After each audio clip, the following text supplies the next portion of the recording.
କାହାଣୀ ଭଗବାନଙ୍କ ଦର୍ଶନ। ଦୁଇ ଜଣଙ୍କ ମଧ୍ୟରେ ଯୁକ୍ତି ଚାଲିଥିଲା। ଭଗବାନଙ୍କର ଦର୍ଶନ ମିଳିଗଲେ ପାପରୁ ମୁକ୍ତି ମିଳିଯାଏ। ଏହା ପ୍ରଥମ ବ୍ୟକ୍ତି ଜଣକ କହୁଥିଲା ବେଳେ ଦ୍ୱିତୀୟ ଜଣକ କହୁଥିଲା ଭଗବାନଙ୍କ ଦର୍ଶନ ପାପରୁ ମୁକ୍ତି ଦେଇପାରିବ ନାହିଁ।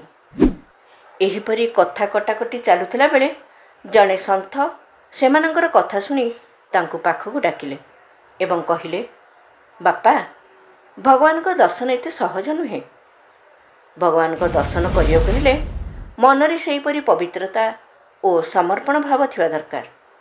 ଯଦି ଭଗବାନଙ୍କର ଦର୍ଶନରେ ପାପରୁ ମୁକ୍ତି ମିଳିଯାଇପାରନ୍ତା, ତେବେ ସ୍ୱୟଂ ଯୋଗେଶ୍ୱରଙ୍କୁ ତ ଦୁର୍ଯ୍ୟୋଧନ, ଦୁଃଶାସନ, ଦ୍ରୋଣ ଆଦି କୌରବ ସେନା ସମସ୍ତେ ଦର୍ଶନ କରିପାରୁଥିଲେ। ମାତ୍ର ସେମାନେ କାହିଁକି ପାପରୁ ତ ମୁକ୍ତି ହୋଇପାରିନଥିଲେ? ପାପର ଘଡ଼ା ପୂର୍ଣ୍ଣ କରିବାକୁ ସେମାନଙ୍କୁ ତିଳେ ମାତ୍ର ସଙ୍କୋଚ ଆସୁନଥିଲା ତ? ଭଗବାନଙ୍କ ପାଖରେ ପୂର୍ଣ୍ଣ ସମର୍ପଣ ଭାବ ରଖିଲେ, ଭଗବାନଙ୍କର କଥାକୁ ଜୀବନରେ ଉପଯୋଗ କଲେ, ଯେପରିକି ଅର୍ଜୁନ କରିଥିଲେ, ତେବେ ଯାଇ ପାପରୁ ମୁକ୍ତି ମିଳିପାରିବ। ଅର୍ଜୁନ ଭଗବାନଙ୍କ ପାଖରେ ନିଜକୁ ସମ୍ପୂର୍ଣ୍ଣ ରୂପେ ସମର୍ପିତ କରିଦେଇଥିଲେ। ସେଥିପାଇଁ ସେ ଭଗବାନଙ୍କର ବିଶ୍ୱରୂପ ଦେଖିବାକୁ ସମର୍ଥ ହୋଇପାରିଥିଲେ।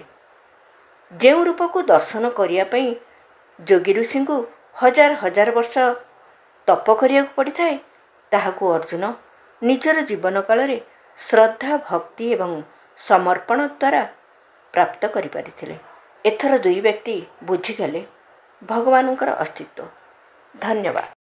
ବିଚାରକ୍ରାନ୍ତି ଦୂତ ୟୁଟ୍ୟୁବ ଓଡ଼ିଆ ଚ୍ୟାନେଲକୁ ସବସ୍କ୍ରାଇବ୍ କରିବା ସହ ପରବର୍ତ୍ତୀ ଭିଡ଼ିଓ ପ୍ରାପ୍ତ କରିବା ପାଇଁ ବେଲ୍ ଆଇକନ୍ ଦବାନ୍ତୁ ଏବଂ ବିଚାରକ୍ରାନ୍ତି ଦୂତ ଓଡ଼ିଆ ଫେସବୁକ୍ ଓ ଇନଷ୍ଟାଗ୍ରାମ ସହ ଯୋଡ଼ି ହୁଅନ୍ତୁ। ଧନ୍ୟବାଦ।